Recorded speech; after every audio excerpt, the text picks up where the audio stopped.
নমস্কার বন্ধুরা, জয় হিন্দ, জয় ভারত। ভারতবর্ষ কি 2029 সালের আগে ভারতবর্ষ হিন্দু রাষ্ট্র হিসাবে পৃথিবীর কাছে পরিচিতি লাভ করতে পারে? বিশেষজ্ঞ মহল কিন্তু এরকমটাই মনে করছে। তার কারণ হলো ভারতবর্ষে লোকসভার সিট হলো 543টা। তার 2/3 কিন্তু ভোট থাকতে হবে কোনো সংবিধানে কিছু পরিবর্তন করতে হলে, অর্থাৎ বিজেপির 360টি সিটের দরকার আছে।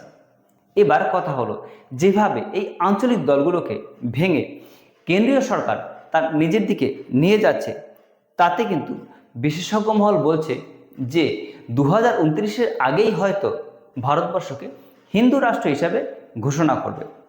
এখানে 3টি পদ্ধতির মাধ্যমে সাধারণত এই হিন্দু রাষ্ট্র হিসাবে করতে পারে বিজেপি সরকার। কি কি? প্রথম নাম্বার হলো ডিলিমিটেশন, দ্বিতীয় নাম্বার হলো ওয়ান নেশন ওয়ান ইলেকশন, তৃতীয় নাম্বার হলো এই সেকুলার শব্দটিকে সংবিধান থেকে বাদ দিয়ে দিতে হবে। এবার আপনার প্রশ্ন হতে পারে যে চাইলেই কি সংবিধান থেকে এই সেকুলার শব্দটা বাদ দিয়ে দিতে পারে? দেখুন, প্রথম যখন সংবিধান হয়েছিল 26শে জানুয়ারি 1950, তখন কিন্তু এই সেকুলার শব্দটি সংবিধানে ছিলই না। আর তারপরে কিন্তু 1975-এ এই সংবিধানে সেকুলার শব্দটি অ্যাড করা হলো অ্যামেন্ডমেন্টের মাধ্যমে। এই নিয়েই আজকের আমার বিস্তারিত, কিভাবে এই বিজেপি সরকার ভারতকে হিন্দু রাষ্ট্র হিসাবে ঘোষণা করতে পারে এবং সেকুলার শব্দটি কিভাবে বাদ দেবে, সমস্ত বিস্তারিত কিছু জানবো আমরা এই ভিডিওর মাধ্যমে। তো প্রথমেই বলে রাখি, যারা আমার এই চ্যানেলটি সাবস্ক্রাইব করে রেখেছেন তাদেরকে অসংখ্য ধন্যবাদ, এবং যারা নতুন আছেন অবশ্যই সাবস্ক্রাইব করে আমাদের পাশে থাকবেন এবং আপনার মূল্যবান মতামত অবশ্যই আমাদের জানাবেন। এবং যারা সিভিল সার্ভিস পরীক্ষা দিতে চাও তাদের জন্য কিন্তু এই ভিডিওটা অত্যন্ত গুরুত্বপূর্ণ।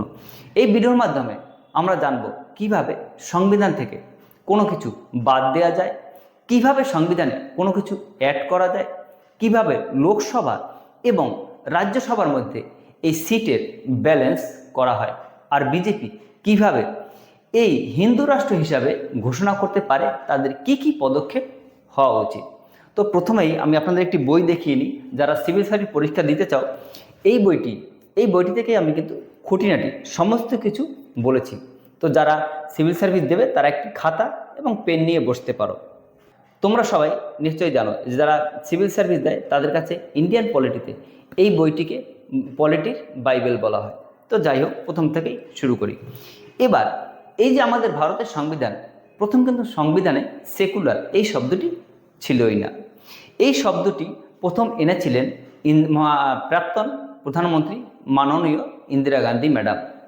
1975-এ যখন ভারতবর্ষে ইমার্জেন্সি চলছিল, তখন তিনি দেখলেন যে তার ভোটে ভালোভাবে সহজে জিততে পারবেন না, তাই তখন তিনি ইমার্জেন্সি ডিক্লেয়ার করেছিলেন। ইমার্জেন্সি ডিক্লেয়ার করে সমস্ত বিরোধী পক্ষের নেতাদের তিনি বন্দি করে রাখেন জেলে। তারপর এই বিলটিকে তিনি সংসদে পাশ করেন এবং সংসদে পাশ করার পরেই রাষ্ট্রপতির সাইনের মাধ্যমে কিন্তু এই বিলটি পাশ হয়।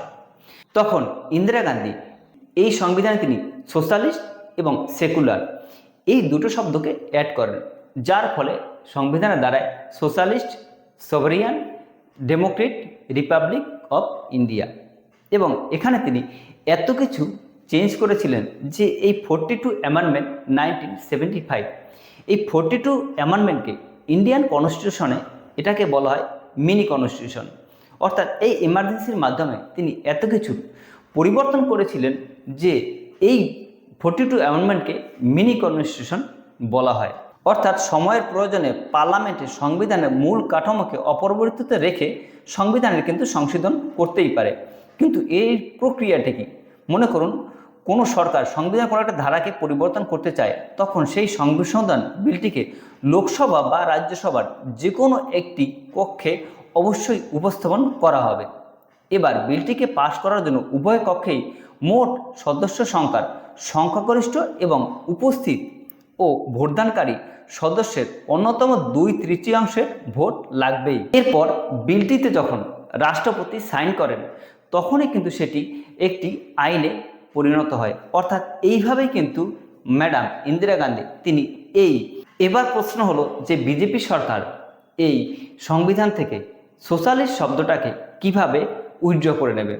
এবার দেখুন, এখানে এই লোকসভায় 543টার মধ্যে অন্তত 360টি আসনে সেখানে বিজেপিকে পেতে হবে, আর রাজ্যসভায় 245টা সিটের মধ্যে সেখানে 164 তাকে রাখতেই হবে। এবার দেখুন, 2024 সালে যখন বিজেপি সরকার ক্ষমতা এসেছিল, আমরা জানি তারা সিট পেয়েছিলেন 240টি এবং অবশেষে বিভিন্ন জোটের মাধ্যমে তাদের সিট হয়েছিল 293। এবার এই বিজেপি সরকারে কিন্তু বিভিন্ন ছোট ছোট যেগুলো রাজ্য আছে সেখান থেকে কিন্তু ভেঙে তারা তাদেরকে দিকে নিয়ে যাচ্ছে। যেমন ওয়েস্ট বেঙ্গলের কাকলি ঘোষ দস্তিদার এরকম সহ কিছু লোক মিলে এনসিপিআই বলে একটি পার্টি করেছে। সেখানে বলা হয়ে থাকে প্রায় 20 জন সংসদ আছে। আম আদমি পার্টি দিল্লির কেজরিওয়ালের, সেখানেও তারাও কিন্তু ভেঙে এই বিজেপি সরকারকে সমর্থন দিতে পারে এরকমটাও বলা হচ্ছে। তারপর স্টালিন যে তামিলনাড়ুতে, তারাদের দলও কিন্তু ভেঙে এই বিজেপি সরকারের দিকে দলে দলে যোগ দিতে পারে। এবার এখানে একটি কথা আছে যে কোনো দলের রাজ্যসভার কোনো সংসদ যদি সে চায়, সে কি অন্য দলে যেতে পারে? কোনো আইন নেই, অবশ্যই আছে। সেটা হলো 52 অ্যামেন্ডমেন্টে অ্যান্টি ডিফেকশন ল বলে একটি ল আছে, যেটা 1985-এ অ্যাড করা হয়েছিল ভারতীয় সংবিধানে 10th নাম্বার শেডিউলে। সেখানে বলা হয়েছে রাজ্যসভার কোনো সংসদ যদি অন্য দলে চলে যায় তাহলে কিন্তু তার সংসদ পদ 10 বছরের জন্য বাতিল হয়। কিন্তু কোনো একটা দলের 2/3 যদি অন্য দলে চলে যায় তাহলে কিন্তু তাদের সংসদ পদ খারিজ হয় না। আবার বলছি, অ্যান্টি ডিফেকশন ল ইন্ডিয়ান কনস্টিটিউশনে 10th শেডিউলে আছে। 52 অ্যামেন্ডমেন্টে 1985-এ এটি হয়েছিল। অ্যান্টি ডিফেকশন ল মানে দলত্যাগী বিরোধী আইন। এখানে বলা হয়েছে কোনো দলের একজন ব্যক্তি যদি অন্য দলে চলে যায় তাহলে তার সংসদ পদ খারিজ হয়ে যাবে। কিন্তু যদি 2/3 লোক যদি অন্য দলে চলে যায় তাহলে কিন্তু এই অ্যান্টি ডিফেকশন ল আর প্রযোজ্য হবে না। সেখানে সেই অন্য দল কিন্তু তাদেরকে নিয়ে নিতে পারবে। এটা ভারতীয় সংবিধানেই আছে। অর্থাৎ এইভাবে কিন্তু বিজেপি সরকার তাদের এই আসন সংখ্যা বাড়িয়ে নিতে পারবে। বলা হয়ে থাকে যে এখানে কিন্তু এইভাবে তারা 370টি আসনের মতো তারা পেয়ে যেতে পারে। আর আমাদের মাননীয় গৃহমন্ত্রী অমিত শাহ তিনি কিন্তু অপারেশন লোটাস 2.0 চালু করেছে। এর মানে কি? এর মানে হলো এখান থেকেই কিন্তু ভারতকে হিন্দু রাষ্ট্র হিসাবে পরিচিতি দেওয়ার অন্যতম তিনি কিন্তু একটি কার্যক্রম শুরু করেছেন। এবার জানবো আমরা ওয়ান নেশন ওয়ান ভোট।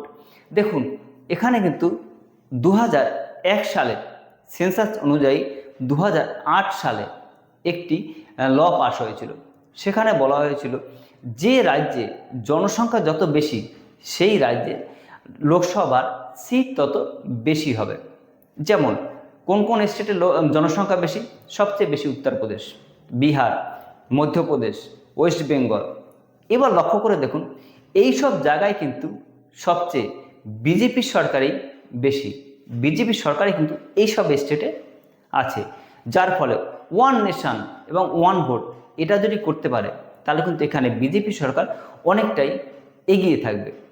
আর এই সব জায়গায় একসাথে ভোট হলে তারা লোকসভা এবং রাজ্যসভা দুই জায়গায় কিন্তু তারা বিশেষ সুবিধাও পেতে পারে। এছাড়া এই একবারে ভোট হলে কিন্তু সরকারের খরচটাও অনেকটা কমে যাবে। অর্থাৎ ওয়ান নেশন ওয়ান ভোট এটা যদি করা হয় এবং জনসংখ্যার ভিত্তিতে যদি লোকসভা এবং রাজ্যসভার সিট করা হয় সেখানে কিন্তু বিজেপিরই লাভ হবে।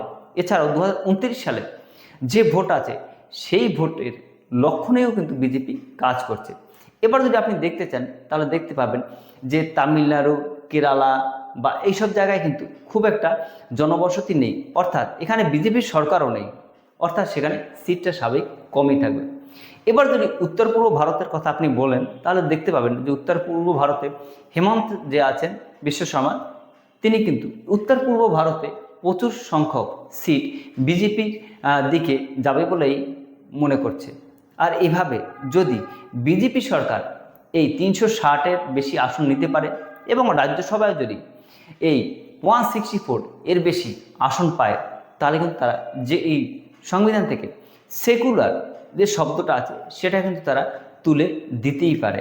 এইভাবে কিন্তু সংবিধান পরিবর্তন করা যায়। আপনার কি মনে হচ্ছে 2029 সালের আগেই কি বিজেপি সরকার এই সংবিধান থেকে সেকুলার এই শব্দটাকে তুলে দিতে পারবে? এটা কি তুলে দেওয়া ঠিক হবে কি ঠিক হবে না? আপনার মূল্যবান মতামত অবশ্যই আমাদের কমেন্ট সেকশনে লিখে জানাবেন। আর এই রকম ভিডিওর জন্য অবশ্যই আমাদের এই চ্যানেলটি ক্যারিয়ার স্কিল সাবস্ক্রাইব করে রাখবেন। দেখা হয় পরবর্তী ভিডিওতে। Thank you.